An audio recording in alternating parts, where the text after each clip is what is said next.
앞에서 우리는 관성 모멘트의 정의에 대해서 우리가 알아봤고, 그 물체가 개별적으로 떨어져 있을 때는 그 개별적인 질량 곱하기 그 물체가 회전하고 있을 때 회전 중심으로부터 그 물체가 떨어진 거리의 제곱을 구한 다음에 그것들이 여러 개일 경우에는 그 각각에 대해서 다 구한 다음에 다 더해주면은 그 물체 집단이 나타내는 회전 관성 모멘트를 구했다 했는데, 이게 물체가 한 덩어리로 되어 있을 경우도 있죠. 큰 바위가 회전한다든지 이제 그럴 경우에는 그거를 쪼개야 되죠. 왜냐하면 회전 중심으로부터의 거리가 다 다르기 때문에 다 이제 쪼개야 되고, 그 쪼갠 부분에 질량 곱하기 거리 제곱을 더하는데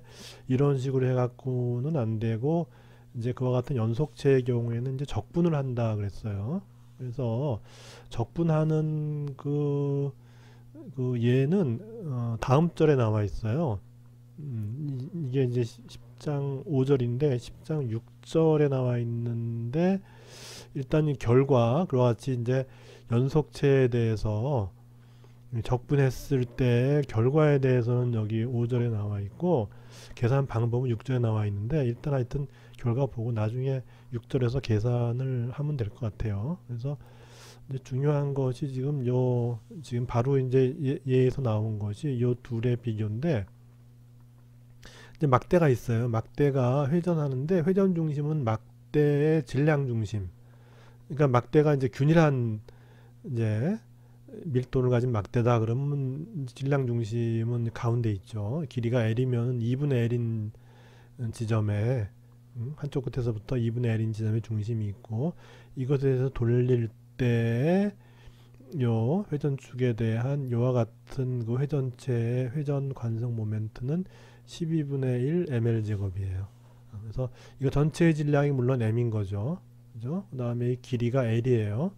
했을 때 12분의 1 ml 제곱 이렇게 쓸 수 있다 하는 것이고, 그리고 이제 그 계산할 때 결국 이걸 다 쪼갠 것이 축으로부터의 거리를 나타내는 거니까, 사실 이론적으로는 이게 직선인 거죠. 이제 선처럼 이렇게 아주 얇은 그런 경우가 해당되는 거죠. 그래서 굉장히 이제 띵하다는 거죠. 얇은. 그래서 이제 이걸 갖다 쪼갤 때 이제 이런 식으로 그냥 바로 쪼개서 적분할 수 있어야 되니까, 이제 이런 부피가 있으면 안 되고, 이제 이제 그 이상적인 선이 되면 되죠. 젓가락 같이 그냥 얇은 그런 선일 때 이제 이렇게 되는데, 근데 요 회전을 지금 이제 회전축이 요 젓가락의 한쪽 끝이에요. 이렇게 했을 때 이것이 이 축에 대해서 회전하는 관성 모멘트는 3분의 1 ml 제곱. 그래서 이 경우보다 크죠. 왜냐하면 이 축으로부터 이 먼 거리의 질량이 이렇게 있잖아요. 그죠? 그렇게 해서 이게 질량 곱하기 거리 제곱이기 때문에 이 축으로부터 멀리 있을수록의 관성 모멘트가 커요. 그래서 관성 모멘트가 크다고 하는 얘기는 결국은 그 회전을 변화시키기 위해서 많은 노력이 필요하다. 이제 그렇게 이해하면 되죠. 그리고 뭐 예를 들어서 이런 실린더가 회전할 때 이렇게 채워져 있는 실린더면은 이제 실린더가 물론 이제 밀도가 균일하고 그렇게 됐을 때 이 실린더의 회전축으로부터의 반지름, 실린더의 그 이제 바깥 반지름이 라지 R일 때 요 중심축에 대한 그 회전 관성 모멘트는 2분의 1 mr 제곱 이렇게 되는 거죠. 그리고 이제 구 같은 경우에는 구의 그 중심축에 대해서 구가 이렇게 회전했을 경우에 이 관성 모멘트는 5분의 2 mr 제곱 뭐 이렇게 된다 하는 걸 이제 기억하고 있다가 나중에 6절에서 계산을 하면 돼요. 그래서 6절에서는 뭐 이거 정도 계산하고 그 다음에 뭐 이거 이 정도 계산을 해요. 나머지 거는 뭐 특별히 계산 안 예를 들어 이런 거 같은 경우는 매우 얇아요. 얇기 때문에 이 모든 질량이 요 얇은 요 껍데기에만 존재하는 거예요. 근데 이 껍데기의 모든 점에서의 그 중심축으로부터의 거리는 전부 다 R이에요. 그렇다는 얘기는 쪼개나 안 쪼개나 전부 다 모든 질량이 이제 거리 아래에 있으니까, 따라서 이렇게 껍데기만 있는 껍데기의 질량 m이 몰려 있어요. 안쪽엔 비어 있어요. 이럴 경우에는 결국 이제 질량 곱하기 거리 제곱이죠. 그죠? mr 제곱하면 바로 이 중심축에 대한 관성 모멘트다, 이렇게 되는 것이죠.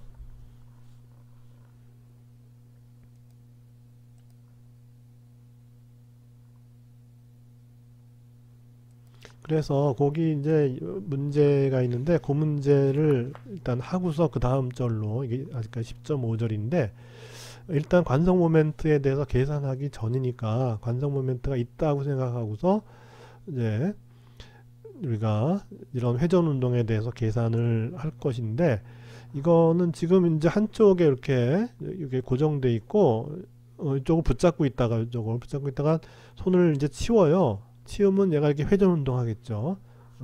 회전 운동 했을 때 요 회전 운동하는 이 각 가속도, 회전한 운동하는 요 순간에, 여기 요 순간에 각 가속도와 그리고 이제 임의의 점에서의 이 접선 가속도가 어떻게 되느냐, 뭐 이런 것들이죠. 그래서 지금 이 상태에서 회전을 딱 시작했을 때에 이 각 가속도 및 접선 가속도를 구하라 하는 건데, 그러면 순간이 지나가서 예를 들어서 이게 이렇게 위치가 이렇게 좀 내려가고 그러면 바뀌는 거란 얘기냐, 그런 거죠. 예를 들어 이렇게 됐다. 이때 회전의 각 가속도와 이때가 다른 거죠. 그래서 이렇게 딱 출발하는 순간의 알파와 이렇게 이제 출발해서 이렇게 회전을 하고 있는 중에 알파는 다르다는 것이죠. 그래서 일단 여기서는 하는 순간, 여기서 붙잡고 있다 놓아서 회전을 시작하는 순간의 각 가속도가 얼마가 되고, 또 이제 이미 어떤 점에서의 접선 가속도가 어떻게 되느냐, 뭐 이런 거를 알아보자는 것이죠.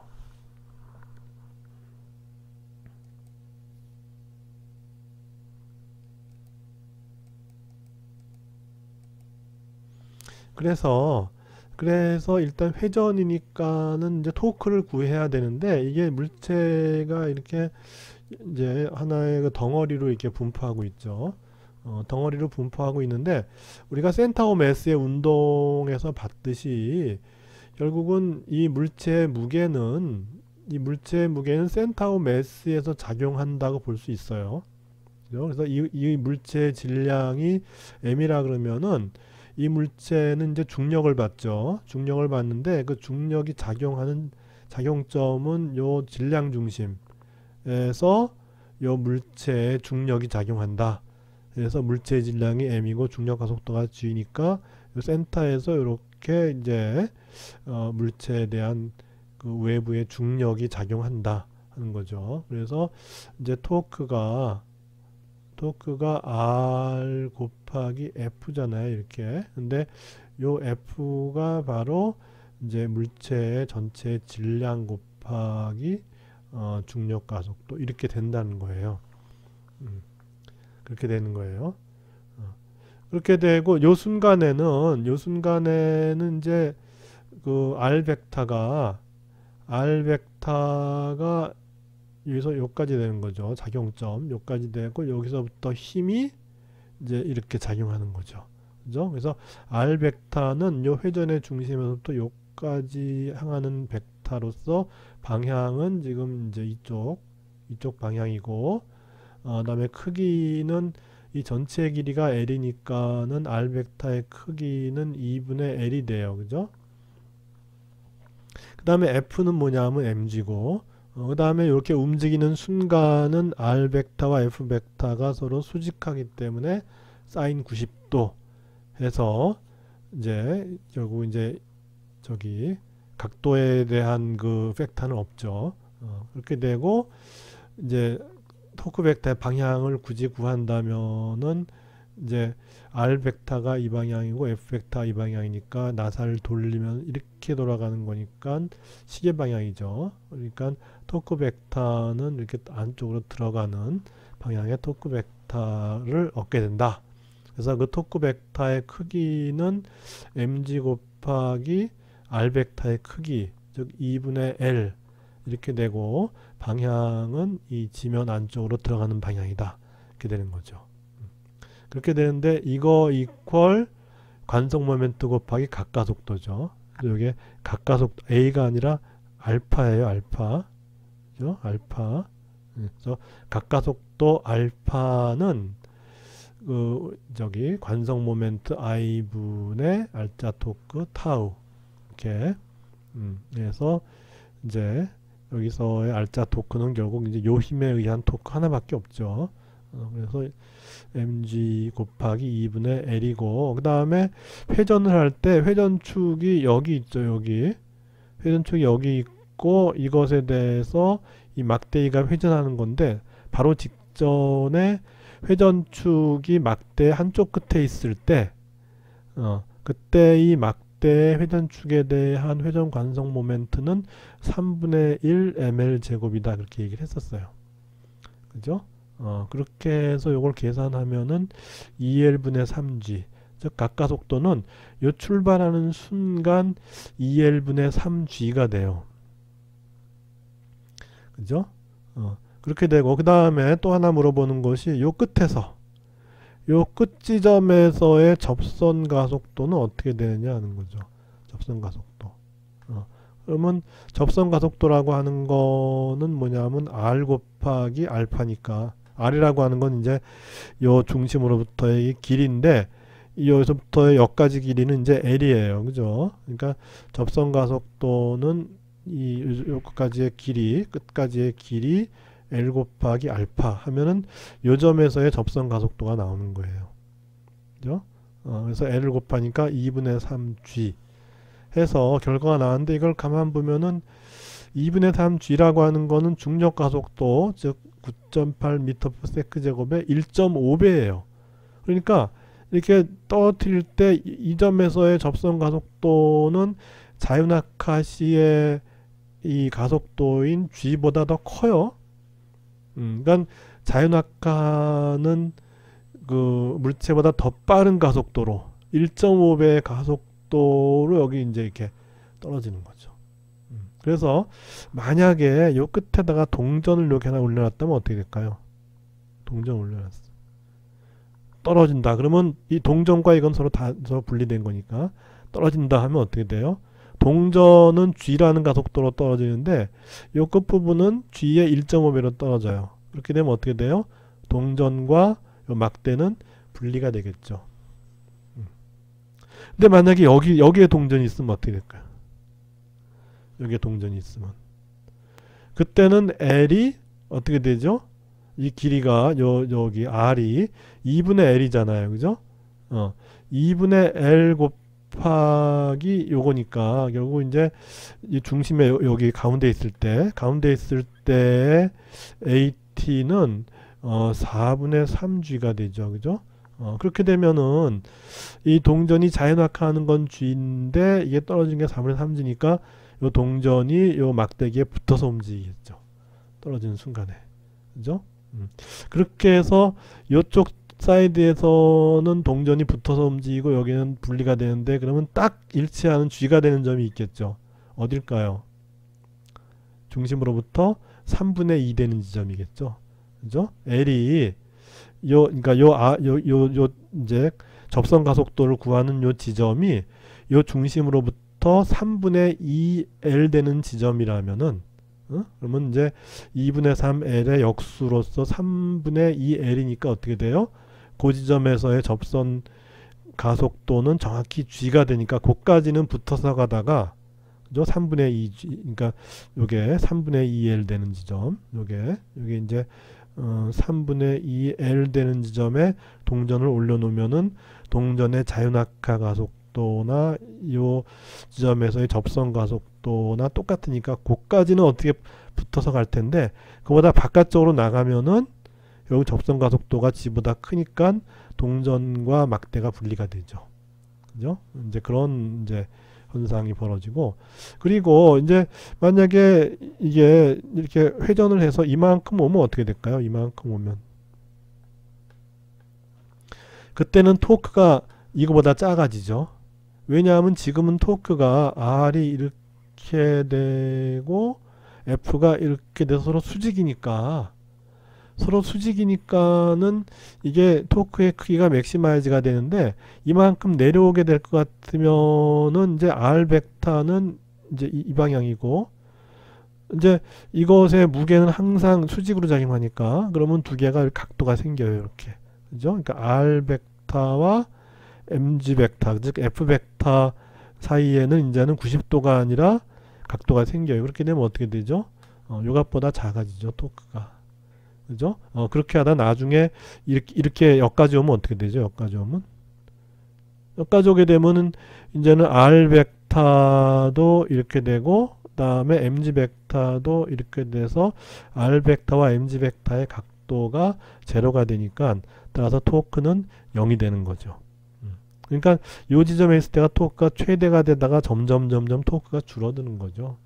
그죠? 토크가 줄어들게 되면은 어떻게 돼? 이게 줄어들게 되면 각가속도도 줄어들게 되죠. 그죠? I는 변하지 않으니까.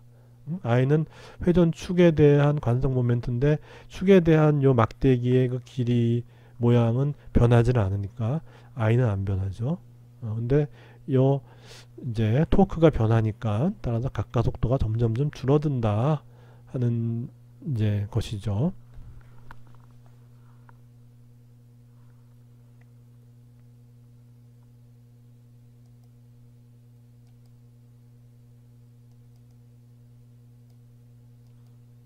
그러면 그 다음에 이제 재밌는 문제가 있는데, 이 굴뚝이 이렇게 굴뚝을 넘어뜨릴 때, 굴뚝을 넘어뜨린다고 생각을 한번 해보세요. 그러면 굴뚝이 그냥 고이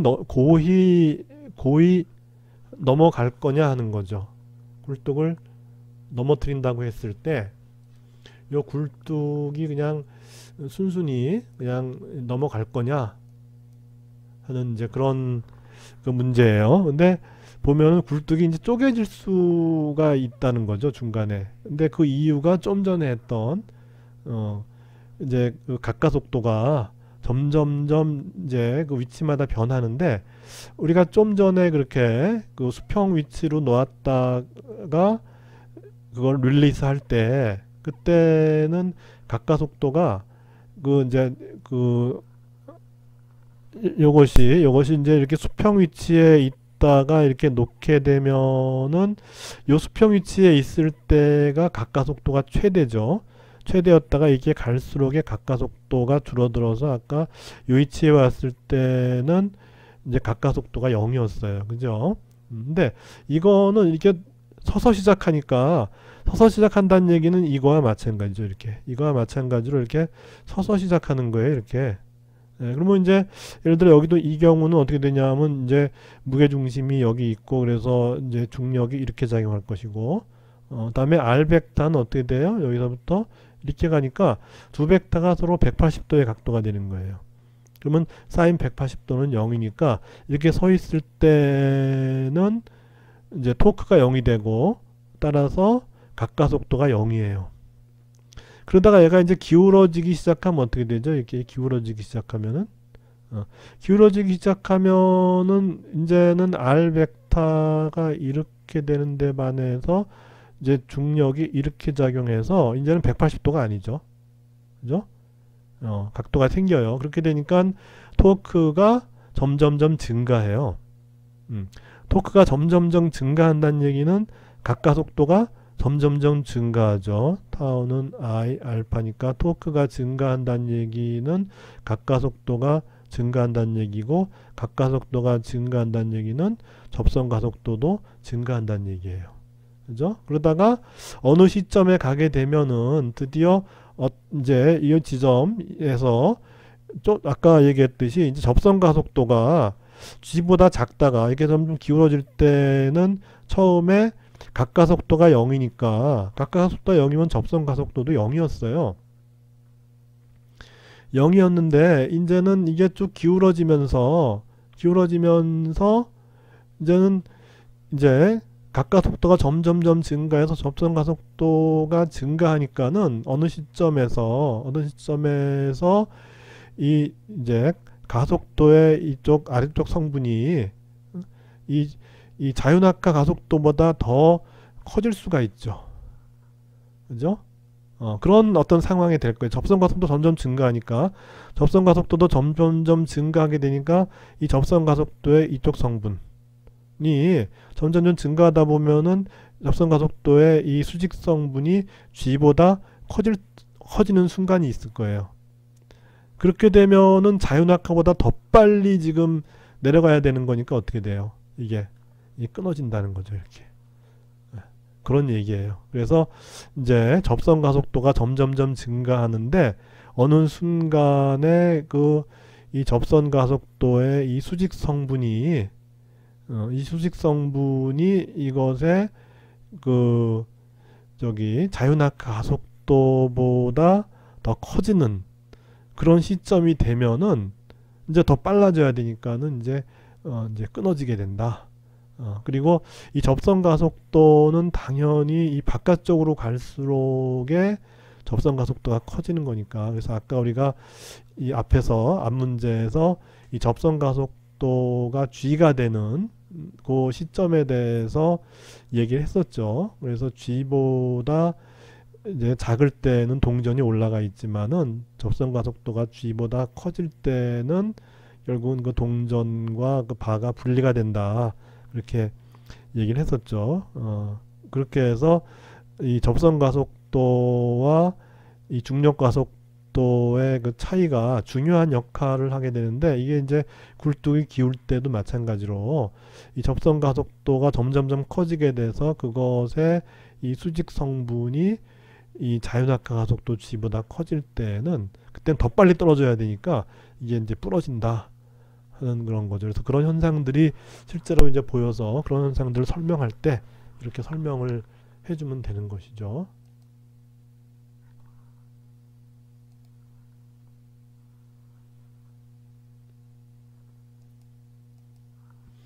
그리고 그 다음 문제는 어떤 건가 하면은 지금 이제 이렇게 어떤 도르래가 있는데 도르래에다가 줄을 감싸서 도르래에 줄을 감싸서 이렇게 이제 메스를 매달면은 얘가 이렇게 쭉 내려가는데 이게 관성이 있잖아요. 이게 그러니까 얘가 쭉 내려가게 하려면 도르래가 빨리 돌아야 되는데 그죠? 얘가 쭉 도르래에 이제 줄이 감겨 있으니까 그래서 얘가 줄을 잡아당기면은 이 g라는 가속도로 잡아당겨서 빨리 쭉 내려와야 되는데 문제는 이 도르래가 관성이 있어서 처음에 정지하고 있었는데 갑자기 g에 잡아당기니까 그거에 해당하는 이제 각가속도가 생기냐 이제 그게 아니라는 거죠. 그래서 이제 관성이 중요한 거예요. 그래서 얘 관성 때문에 이것이 이제 천천히 내려오게 된다. 그래서 중력 가속도만큼 크게 그렇게 이게 그냥 자유낙하 하듯이 이 g라는 중력 가속도로 떨어지는 것이 아니라 요 줄에 의해서 도르래에 연결돼 있고 이 도르래의 회전 관성 때문에 이것이 이제 떨어지는 그 가속도가 g보다 작게 된다 하는 거죠. 그래서 그거를 이제 보여주고자 하는 거죠.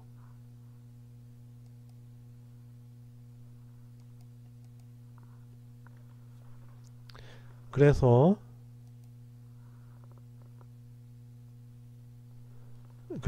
이제 이게 이제 여기서 보면 요 추의 입장에서 볼 것 같으면은 추가 내려가고자 하는 힘은 mg예요. 그죠? 그 다음에 잡아당겨주는 장력이 있어요. 반대 방향으로. 그렇게 해서 빼주고 나면 이제 내려가고자 하는 힘, 질량 곱하기 가속도 이렇게 나와요.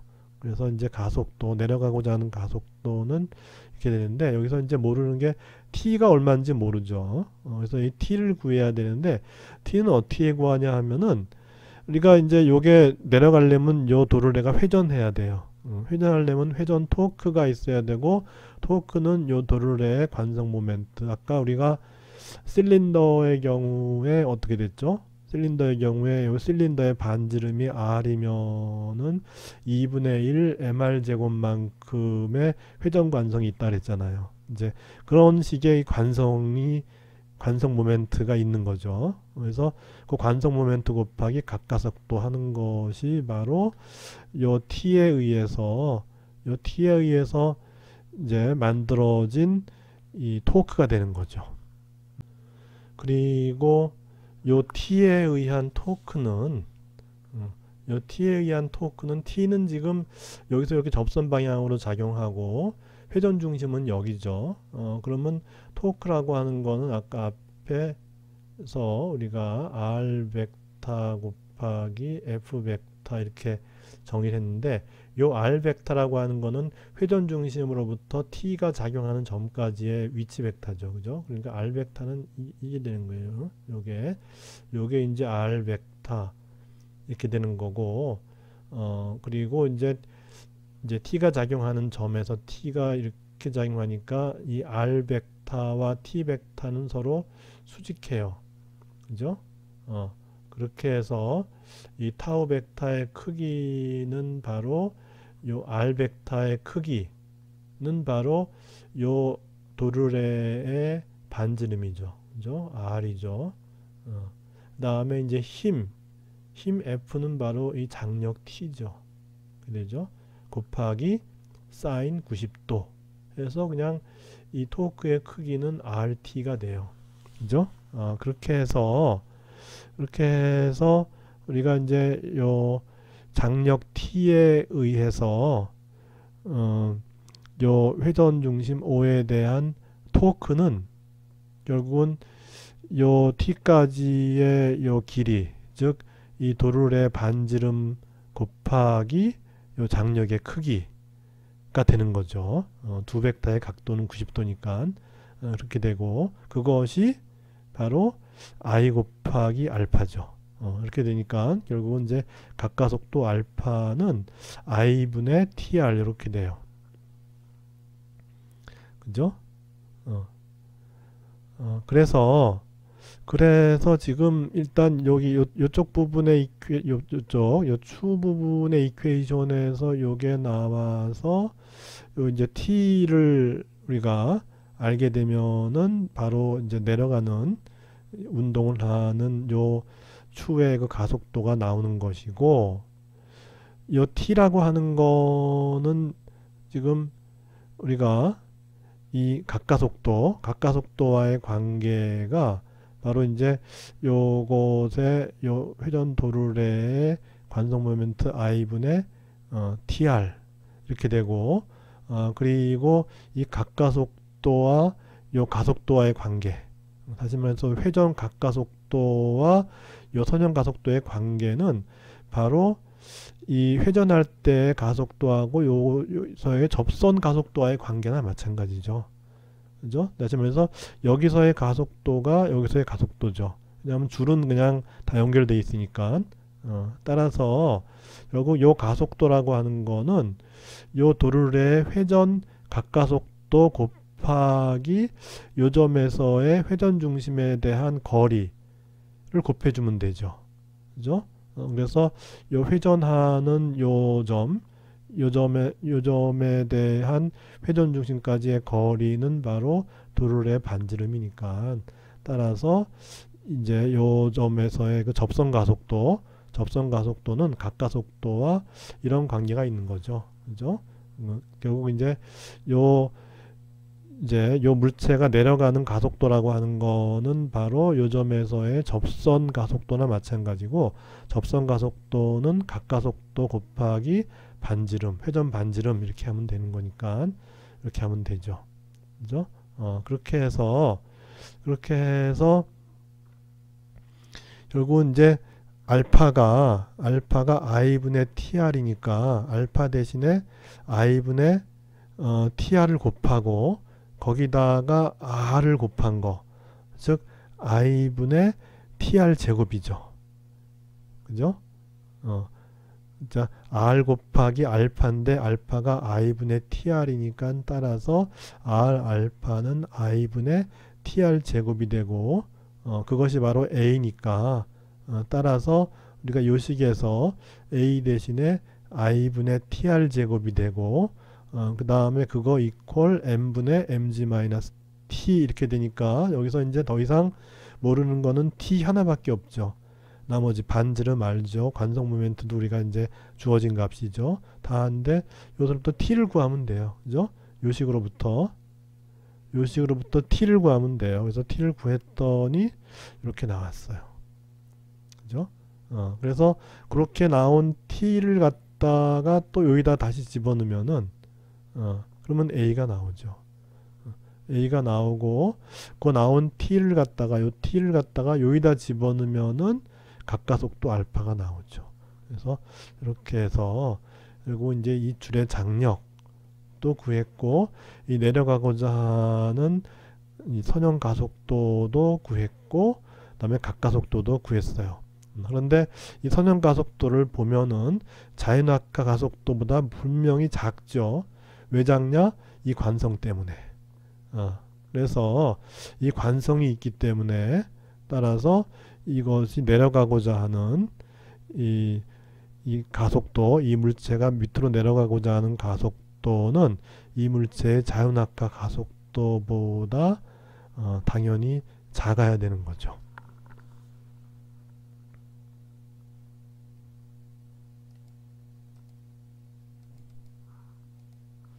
그래서 만약에 i가 엄청 크다. i가 엄청 크다는 얘기는 이제 회전 관성이 엄청 크다는 얘기죠. 그렇게 되면은 이 자유낙하 가속도는 어떻게 되느냐?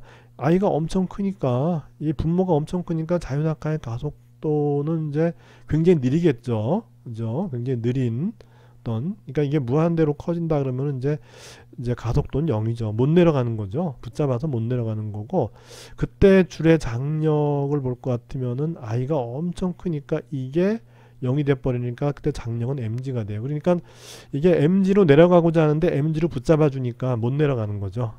그죠? 여기 지금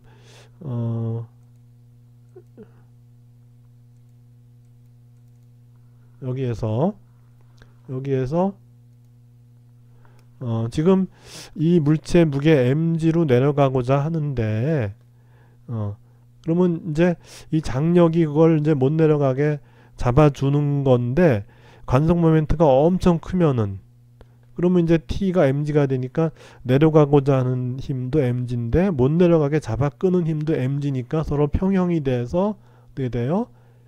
힘의 합이 0이니까 그리고 이제 평형 상태가 유지가 돼서 못 내려가는 거죠. 그래서 그때 이제 내려가는 가속도를 볼 것 같으면은 0이 되는 거죠. 그게. 그렇게 된다 이거죠. 그래서 이제 회전을 못 한다는 거죠. 관성이 크면은. 그래서 관성이 크면은 당연히 이 각가속도도 0이 되죠. 못 내려가는 거죠.